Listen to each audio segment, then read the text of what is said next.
신이 사랑한 예수, 오늘은 46강입니다. 챕터 10, 자비에 대한 주제입니다. 제3부 예수의 비유들에서 자비에 대한 비유를 말씀드리겠습니다. 임금의 자비와 종의 매정함이라는 그런 차원에서 말씀을 좀 드리면, 근동에서요, 백성은 신의 힘을 가진 왕에게 거룩한 영광을 바칩니다. 이집트에서 신 호루스죠. 신 호루스는 파라오의 인간화죠. 파라오로 인간화되었고, 바빌론에서는요, 신 마르둑이 우주의 창조자로서 그 힘이 위탁된 왕이며 땅의 주인입니다. 이렇게 근동에서 백성은 하느님의 힘을 가진 왕에게 거룩한 영광을 바쳤죠.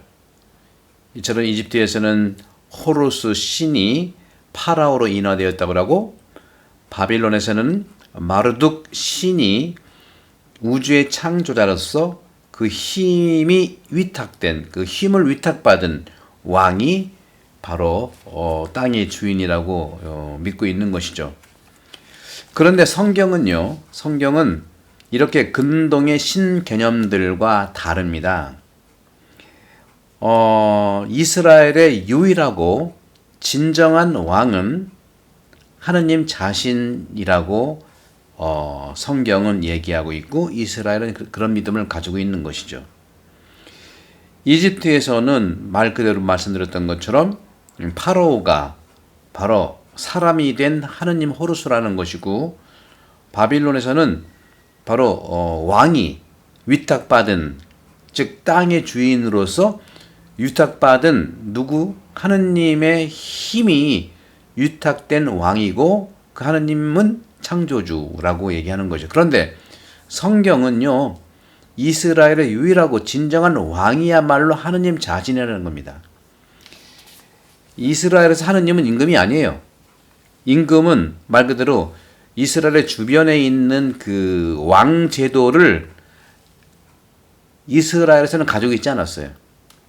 이스라엘에서는 왕이 하느님입니다. 다른 나라에서는 왕이 하느님의 아들이라든가 그 위탁된 힘을 받았다든가 하지만, 이스라엘에서는 왕이 존재하지 않아요. 왜? 이스라엘에서 왕은 하느님이기 때문에 인간이 왕이 되는 순간부터 인간은 그 왕의 종속인이 되고 폭군으로서 백성들을 정말 함부로 지배하게 된다는 그런 역사를 가지고 있었기 때문이고, 바로 하느님은 그걸 알아본 것이기 때문에 인간에게 왕으로 책봉을 하지 않습니다. 그런데도 이스라엘 사람들은 주변에 있는 그 나라들이 전부 왕이 있다 보니까 자기들도 왕이 있고 싶은 거, 그래서 왕을 달라고 선택해요. 간청하죠. 그러니까 하느님께서는 분명히 그 왕이 너희들을 힘들게 할 거라고 알면서도 백성들이 요구하니까 왕 제도를 허용하면서 왕이라고 하는 그런 인간에게 그걸 허용을 하지만, 보십시오. 계속 이스라엘은 왕정이 생긴 다음부터 힘들지 않습니까? 그래서 이사야서 44장 6절에 보면 주 이스라엘의 임금님, 이스라엘의 구원자이신 만군의 주님께서 이렇게 말씀하신다. 나는 처음이며 나는 마지막이다. 나 말고는 다른 신은 없다. 이렇게 말합니다. 그래서 다윗과 솔로몬 등 그 외의 모든 왕들은 하느님의 대리자이에요. 왕이 아닙니다, 사실은. 따라서 다윗 왕 스스로도 자신을 종이라고 부르고 있는 거예요. 이것이 우리에게는 상당히 중요한 가치를 가지고 있어요. 오늘날은 더 이상 절대 권력의 개념이 존재하지 않습니다. 왕정 체제는 실제로 사라졌고, 모든 것이 왕의 것이라고는 상상할 수가 없어요. 하지만 왕과 종의 이미지는 현실적으로 우리가 살아가는 많은 분야에서 드러나고 있는 것이 또 현실입니다. 그런 점에서 우리가 볼 때 왕과 종의 이미지는 현실적으로 우리가 살아가는 많은 분야에서 정말 경제 분야, 종교 분야, 뭐 당연히 정치 분야는 이제 그런 부분들이 될 수 있겠습니다만은 이 의미는 무엇일까요? 바로 책임감이라고 하는 가치로 늘 존재하고 있는 것이죠. 보이스카웃을 창시한 바덴 포웰이라는 사람이 있는데요. 이 바덴 포웰은 젊은이를 위한 교육에서 이러한 책임을 지고 살아가는 중요성을 인식하고 실천하는 훈련을 만든 것입니다. 저도 이제 신학생 때 방학 때 가면 교구 프로그램이 있는데 보이스카웃 훈련을 좀 많이 받았어요. 그래서 저는 우리 신학생들은 그때 우리 80년대의 신학생이었던 우리 신부님들은 보이스카웃이 별로 우리 경험상 안 좋아요. 책임의식을 주는 건 좋은데 책임의식이 아니라 너무 군대식이라는 경험을 많이 했기 때문에 이제 그런 부분들이 좀 있습니다.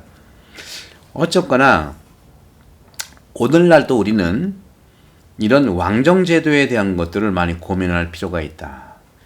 왕이라고 하는 것은 이스라엘 사람들은 하느님 뿐이라고 하는 것은 굉장히 우리가 고려해 볼 만한 가치가 있어요. 대통령 중심제. 좋은 대통령이면 물론 좋겠죠. 우리 교황제도도 역시 마찬가지예요.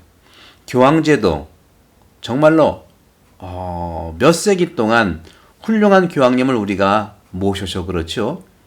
중세 때는 정말 좀 다른 환경입니다만 중세 때 얼마나 그런 가문에서 교황을 내면서 특히 종교개혁 시절에 1517년도에 루터가 비텐베르크라는 도시에서 95개조 교회 개혁문을 가지고 교황에게 정말 토론할 것을 주장했지만 시골뜨기 교수고 수사신부가 주장한 거에 대해서 정말 개무시했거든요. 레오 10세 교황입니다. 레오 10세 교황은 플로렌스라고 하는 메디치 가문에서 나온 교황인데 문화의 가장 중심과 최고의 수준에 있다고 하는 그 가문의 출신이기 때문에 얼마나 변방의 이 목소리를 개무시한지 몰라요. 참 그런 점에서는 정말 그때 중세 때 정말 극치를 달린 부분이 없지 않아 많습니다. 근데 지금 보십시오. 우리 프란치스코 교황님 그리고 바로 직전에 정말 세기에 남을 교황 사임을 하신 베네딕토 16세 교황님 그리고 그 직전에 또 요한 바오로 2세 성인 교황님 또 바오로 6세 2차 받은 공의회를 마무리 졌던 교황님 또 요한 23세 교황 될 분이 없는 것 같아가지고 그냥 중간에 중간에 나이 드신 분 이렇게 교황님으로 모셔가지고 좀 한 텀을 지나자 했던 그 교황님이 2차 받은 공의회를 열었죠. 요한 23세. 계속해서 정말 겸손하고 정말 그 세상에 복음을 실천할 수 있는 교황님이 나와서 이렇게 가톨릭 교회도 이런 어떻게 보면은 개혁을 할 수 있고 쇄신할 수 있는 그 길이 열렸고 그 길도 지금 진행되고 있는 거라고 볼 수 있습니다. 영국도 여왕제도에 대해서 지금 40%가 반대를 하고 있더라고요. 점점 올라가는데 어쨌거나 대통령 중심제라고 하는 것도 물론 각 당에서 이렇게 정책 대결을 해서 가는 것들이 정말 좋은 의미가 되겠지만 대통령이 절대 권력을 가지고 함부로 할 수는 없지 않는가 하는 것이죠. 그런 점에서 오늘날 절대 권력 개념은 존재하지 않습니다. 바로 백성이 바로 권력입니다. 우리 백성이 그런 점에서는 사회 의식 수준과 백성 시민 의식이 결국은 그 나라를 건강하게 하고 그 권력을 정말 올바로 쓸 수 있도록 해줄 수 있는, 그렇기 때문에 우리는 백성의 그러한 시민과 사회 시민의 그러한 이 어떻게 보면은 건강함이 국가를 건강하게 해줄 수 있기 때문에, 특히 우리는 그리스도인으로서, 종교인으로서 그리스도를 닮아가는 그런 삶이야말로 절대 권력뿐만 아니라 세상을 바르게 살아갈 수 있게 하지 않겠는가 하는 말씀 드립니다. 자비에 대한 부분들을 얘기하면서 임금님의 자비와 종의 매정함이라는 마태복음 18장 23절 35절 매정한 종의 비유를 이제 하려다가 이제 서론 부분에서 이렇게 근동 지방의 왕권 이스라엘이라는 나라에서는 왕이 존재하는 것이 아니다.